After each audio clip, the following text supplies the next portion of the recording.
Imagina, tipo, aqui é uma cena clássica. Alguém tá parado na porta de casa, com as malas feitas, e a mão ali congelada na maçaneta. Nossa, aquela tensão absurda no ar, né? Exato, uma tensão insuportável. E a decisão de ir embora já está tomada, sabe? É inegociável. Mas o detalhe, e é aqui que o nosso papo de hoje começa a ficar denso, é que a pessoa que fica, a pessoa que está lá sentada no sofá olhando em silêncio, bom, ela não fez nada de errado. Não tem um vilão nessa história. Ninguém é o vilão. Não teve uma traição imperdoável, não teve uma briga explosiva cheia de ódio. E isso levanta uma questão fascinante sobre a nossa cabeça. Porque, emocionalmente falando, é muito mais devastador ir embora quando o outro lado é tipo uma pessoa boa. É que a gente é condicionado, né, a esperar um evento catastrófico para justificar um término. Quando tem raiva, a raiva vira um escudo. Uhum, total. A pessoa sai com a razão. Guida sentindo que tá fazendo justiça. Mas quando a gente entra nesse território meio cinza, onde o motivo do fim é só aquela constatação dolorosa de que o amor não basta mais, cara, aí a coisa muda de figura. Que é exatamente por isso que a nossa imersão de hoje vai mergulhar fundo num documento que, na minha opinião, captura essa fratura emocional com uma precisão cirúrgica. A gente vai analisar a letra de Love in the Dark, da Adele. Ah, essa música é um espetáculo e um material de estudo incrível. Demais. E a ideia aqui, para o pessoal que está acompanhando, não é só, vamos ouvir uma música triste e chorar com a melodia. Não. A gente vai pegar esse texto e tratar como um estudo de caso psicológico. Uma dissecação mesmo da dissonância cognitiva, né? Porque o que torna esse texto tão fascinante é como ele ilustra aquela tensão bruta entre o carinho gigante que ainda existe ali e a necessidade, tipo, fisiológica de ir embora para não sufocar. Perfeito. E o texto ele já não perde tempo com introduções suaves ou explicações filosóficas. Ele já joga a gente no meio do caos físico logo de cara. É um soco no estômago logo nos primeiros versos. Total. Ela começa dizendo, tipo, tire seus olhos de mim, para que eu possa ir. Estou com vergonha demais para fazer isso com você me olhando. Tem uma precisão quase assim, clínica nessa descrição. É a paralisia motora que a culpa causa. Sim, a pessoa trava fisicamente, né? Exatamente. A decisão racional de partir bate de frente, mas assim, bate com força na incapacidade física de dar o primeiro passo enquanto o outro está olhando. Sabe o que isso me lembra? É a sensação de tentar arrancar um curativo muito grande, um band-aid gigante de uma ferida. A gente sabe que puxar de uma vez é o certo, né? Para acabar logo com a dor. Isso. Só que aí a gente hesita, porque o cérebro antecipa a dor que vai causar. Mas nesse caso, é como se esse band-aid, tivesse olhos. Caramba, que imagem assustadora. E real. Pois é. Imagina, o band-aid tá olhando direto no fundo da sua alma enquanto você tenta puxar. O olhar da outra pessoa reflete toda a dor que você está infligindo, sabe? De forma unilateral. E o termo que ela usa não é medo ou tristeza. Ela usa envergonhada, ashamed. E a escolha dessa palavra é brilhante, porque, bom, normalmente a gente associa a vergonha a algo tipo moralmente condenável, né? Um crime, uma falha ética, algo assim. Exato, mas aqui não. A vergonha nasce puramente do ato de escolher a si mesmo. Na psicologia comportamental, a gente entende que a vergonha surge quando você quebra uma regra social ou decepciona alguém importante. E terminar sem um motivo, entre aspas, válido para a sociedade, faz a pessoa internalizar a culpa. Como se estivesse cometendo um crime contra uma pessoa inocente. Isso. O cérebro da pessoa entra em curto-circuito porque ele pensa, tipo, eu tô causando um sofrimento que essa pessoa não merece. E é por isso que o pré-refrão logo em seguida é tão desesperador. Aquele, por favor, fique onde você está, não chegue mais perto. É um pedido de quarentena, literalmente, não chega perto. Um cordão de isolamento emocional, né? Total, porque a proximidade física, ela dissolve a determinação. Imagina, se a pessoa dá um passo e encosta nela. Se rola um abraço, a cascata de ocitocina no cérebro destrói qualquer decisão racional. É uma autossabotagem química. O corpo joga contra. Sim. E pedir distância é uma tática de sobrevivência. É o famoso instinto de autopreservação batendo no teto. E aí chegamos naquele verso que é tipo o ápice da lógica utilitarista do término. I'm being cruel to be kind. Estou sendo cruel para ser gentil. Nossa, essa frase, cruel para ser gentil, é o conceito de uma triagem médica das emoções. Uhum, é bem por aí. Você olha para a situação e pensa, bom, eu preciso infligir uma laceração aguda agora, eu preciso quebrar o coração dessa pessoa de uma vez hoje, porque é o único jeito de evitar uma hemorragia interna pelos próximos 20 anos. É pesar a dor de agora contra a miséria a longo prazo.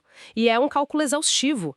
Tanto que ela confessa logo depois que as energias acabaram, quando ela diz, nós já estivemos aqui antes. Ou seja, não é a primeira vez que ela tenta sair por aquela porta. Longe disso. É um ciclo. Ela tentou ir, não aguentou a culpa de ver o outro chorar, voltou. Aí o problema não sumiu, o ciclo reinicia e a dor só dobra de tamanho a cada tentativa. Quebrar esse padrão exige uma força absurda. E o que é fascinante para o pessoal notar é que essa cena de pânico na porta da sala, ela é só a ponta do iceberg, sabe? É o sintoma final. A febre alta. Exato. A febre alta de uma infecção que está ali, agindo em silêncio há anos. E o refrão é onde a serosonenta fica escancarada. Quando ela canta Não Posso Te Amar no Escuro, parece que estamos separados por oceanos. E depois, aquele golpe de misericórdia. Nós já estamos derrotados. Tudo me mudou. É pesado. Porque, assim, a cultura pop, os filmes, a internet bombardeiam a gente com essa ideia de que o amor verdadeiro supera qualquer coisa, né? O amor vence tudo. O famoso clichê do felizes pra sempre se você tentar o suficiente. Isso. Então, quando alguém chega e declara no refrão, olha, a gente já está derrotado, muita gente pode ouvir e pensar, pô, que pessoa fraca, jogou a toalha cedo demais. É a primeira reação de muita gente. Sim, julgar como uma rendição. Mas quando você presta atenção no peso dessa palavra escuro, em não posso amar no escuro, cara, não me parece que é só uma fase ruim. Para mim soa como tipo uma cegueira voluntária. Amar do escuro é o ato de fechar os olhos de propósito para fingir que a casa não está caindo. E essa sua leitura vai direto no nervo do problema. Essa escuridão não é uma crise externa, não é um problema financeiro ou algo que eles têm que enfrentar juntos contra o mundo. Não é um inimigo lá fora. Não. A escuridão é a ignorância que eles fabricaram para conseguir manter a paz dentro de casa. É apagar a luz da sala para não ter que olhar para as rachaduras imensas nas paredes. E sustentar essa ilusão, tipo viver fingindo que está tudo bem, drena uma quantidade bizarra de energia psíquica. E a conta uma hora chega. Chega e cobra caro. Então, recusar amar no escuro, dizer que já estão derrotados, não é covardia, sabe? É um basta. É não aguentar mais a dissonância cognitiva de viver uma mentira que funciona. E a justificativa para esse basta está cristalina no verso que diz Everything changed me. Tudo me mudou. Não é uma acusação, tipo, você mudou, me decepcionou. Nem nós nos perdemos no caminho. Exato. Não tem nós nessa mudança. É um reconhecimento solitário de que a vida, as experiências, o tempo causaram uma metamorfose só de um lado. E isso me faz pensar numa imagem que bom, não é mais um prédio caindo, é algo maior. Tipo, deriva continental. Nossa, como assim? Explique isso melhor. Imagina duas placas tectônicas imensas. Elas eram juntas. Duas massas de terra que no passado se encaixavam perfeitamente e formavam um continente só. Aquele encaixe perfeito de quando o relacionamento começou. Uhum. Sim. Mas aí as forças invisíveis da Terra, as correntes térmicas lá embaixo, começaram a agir devagarzinho. Um belo dia, séculos depois, você olha e, cara, tem um oceano inteiro separando os dois continentes. Não teve uma bomba, não teve um terremoto violento. Foi só a vida acontecendo. Cara, essa metáfora da deriva continental é perfeita para ilustrar como o afastamento às vezes sabe, inevitável e orgânico. Quando um desses continentes migra para uma zona climática diferente, todo o ecossistema dele muda. A fauna, a flora, tudo tem que se adaptar. Exatamente. A estrutura de valores, as crenças, os sonhos daquela pessoa sofreram uma mutação. E se o outro parceiro fica ancorado nas coordenadas lá do passado, o atrito começa a ficar insustentável. Essa distância de oceanos que a música fala é literalmente a impossibilidade de ter uma comunicação real. Eles podem estar sentados no mesmo sofá. No mesmo sofá, dividindo o mesmo jantar, mas habitam, realidades atmosféricas completamente incompatíveis. E é aí que admitir a derrota vira a coisa mais honesta que ela pode fazer. Porque você não pode declarar guerra contra a evolução da sua própria natureza. Contra a deriva continental. É uma guerra perdida desde o primeiro dia. Reconhecer isso não é desistir. É aceitar um fato geográfico da vida. A distância já existe na cabeça dela, só falta, tipo, o corpo físico passar pela porta e acompanhar. Mas é nesse ponto de clareza que o cérebro enfrenta a maior armadilha de todas. Porque se a distância já é irreversível, o que a gente faz com as memórias boas? O que fazer com a época em que os continentes eram unidos, né? Sim, porque a música não pinta o ex como um monstro, ela não tenta reescrever a história e dizer que foi tudo horrível só para facilitar a fuga.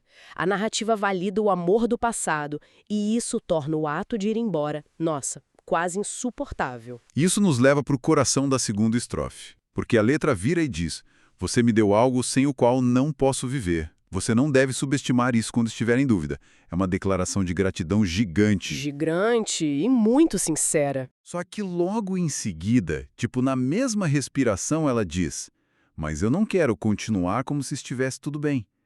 Eu quero viver e não apenas sobreviver. E essa dinâmica de sobrevivência versus vida me lembra muito o cenário de um leito de UTI. Opa, essa analogia é forte, é um suporte vital. Literalmente isso. O relacionamento funcionou como, sabe, aquele respirador mecânico emocional? Uhum, que te mantém ali respirando. Exato. Em algum momento lá atrás, diante de um trauma ou de uma crise na vida da pessoa, aquela relação foi o balão de oxigênio. Salvou a vida dela. Manteve os sinais vitais estáveis. E a gratidão por essa máquina é tipo infinita, porque sem ela a pessoa não estaria ali. Mas os pulmões da pessoa se curaram, né? Esse é o ponto. Ela se curou. Ela começou a ganhar força. E de repente, estar ligada naqueles tubos não é mais salvação. Vira uma prisão. Vira um confinamento. A máquina, o relacionamento, te mantém seguro, mas te impede de levantar da cama, sair andando pelo corredor e ver a luz do sol. Você está tecnicamente sobrevivendo, mas o preço é não viver de verdade. E a transição dessa fase de sobrevivência para a necessidade de uma vida plena é o que puxa o gatilho do término. Só que o nosso cérebro tem um bug, sabe? Uma armadilha evolutiva cruel. Qual armadilha? A gratidão extrema cria um sentimento de dívida vitalícia. Nossa, sim. Como se você devesse a sua alma para a pessoa. Exato. A pessoa sente que, já que foi salva no passado, a existência futura dela tem que ser dedicada a quem a salvou. E é aí que o texto mostra uma maturidade absurda. Ela entende que ficar conectada nesse respirador só por lealdade vai envenenar os dois. Porque a gratidão vira ressentimento, né? Totalmente. Tem um verso que diz: quanto mais ignorarmos, mais iremos brigar. O ressentimento se alimenta de inércia, de ficar parado. Aquilo que curava no passado começa a sufocar em silêncio os dois lados. Isso muda completamente o jeito que a gente ouve a frase "eu não consigo encarar o seu coração se partindo". I can't face your breaking heart. Porque não é só a pena de ver o outro chorar. Tipo, tadinho. É muito mais profundo. É a agonia dilacerante de saber que você está quebrando o coração de alguém que já foi o chão que você pisava. Imagina a força hercúlea para não ceder quando a pessoa chora e pede para você ficar. O instinto humano imediato é correr, abraçar e estancar a dor. Mesmo que isso custe o seu próprio oxigênio. Voltar para os tubos da UTI. Exatamente. Engolir a vontade de respirar lá fora só para a pessoa parar de chorar. E ter essa coragem hercúlea que você mencionou só é possível quando a pessoa entende que aquele ecossistema antigo realmente não suporta mais a nova versão dela. É puramente autopreservação. O texto fala, olha, não me arrependo de nada, cada palavra foi verdadeira, mas o amor que está ali documentado perdeu a função prática, perdeu a utilidade de sustentar uma vida juntos. É quase uma tragédia grega moderna, né? Essa dualidade entre honrar o que salvou no passado e preservar o que vai nascer no futuro. É lindo e brutal ao mesmo tempo. E a beleza dolorosa da narrativa é ver como ela traça essa linha reta, né, da cena de pânico tático na porta da frente que a gente falou no começo, até a constatação filosófica lá no fundo. A evolução unilateral de uma pessoa é muitas vezes o maior inimigo da longevidade de um casal. E, bom, caminhando para o fim da música e da nossa análise, o desfecho da obra cristaliza tudo isso numa mudança de sintaxe, que, assim, a maioria das pessoas nem repara, mas que muda o jogo todo. O último verso. O último verso, que é "And I don't think you can save me." E eu não acho que você possa me salvar. E depois de tudo que a gente conversou, essa linha tem um peso, né? Um eco diferente. É outra música. Porque se a gente for ver até esse momento, a ansiedade da narrativa estava toda focada no outro ou no nós, né? Tire seus olhos, nós estamos derrotados, você me deu algo, nós vamos brigar. O choque era sempre entre os dois continentes. Sim, a culpa, a tensão espacial, o foco no outro. Só que no suspiro final da música, o plural simplesmente some, desaparece. O foco migra de uma forma muito brusca, muito solitária para o eu. Eu, e eu não acho que você possa me salvar. O eu, assim repetido, É o momento exato em que o cordão umbilical corta, o tubo de oxigênio desconecta, o fardo da salvação que estava nas costas do parceiro é tirado dele e devolvido para ela. dizer, você não pode me salvar, é tirar o peso do outro, né? Tipo, o problema não é você. Exato. É reconhecer que a resposta para essa sede de vida que ela tem não está nas mãos de quem ficou no sofá da sala. Não importa o quanto o parceiro chore, o quanto prometa mudar, tipo, eu juro que eu mudo amanhã. Porque é insatisfação existencial. Não é sobre quem lava a louça. É sobre a nova geografia do continente. E esse eu solitário no final, carregador de um isolamento absurdo, mas também traz o superpoder da autorresponsabilidade. O controle volta para a mão dela. E bater essa porta é o que consagra essa responsabilidade. E sabe, para o pessoal que está acompanhando a gente aqui, isso deixa uma provocação muito forte. É daquelas coisas para ficar pensando antes de dormir. Com certeza. Qual seria a sua conclusão? Bom, se a gente passa por uma relação que desempenhou perfeitamente esse papel de curar a gente, de moldar quem somos num período crítico, cara, uma hora a conta do amadurecimento chega. A fatura do crescimento, como você disse. É. E insistir em ficar morando num espaço que já está apertado, que não cabe mais você, só porque você tem uma dívida de gratidão, só porque a pessoa é boa, isso não seria a maior e mais cruel traição que a gente pode cometer contra o nosso próprio potencial. E contra o potencial do outro também, né? Sem dúvida. Ficar por pena prende o outro também. Priva a outra pessoa de achar alguém que se encaixe no continente dela. Então, fica aqui o convite velado para a gente olhar para os nossos próprios limites, sabe?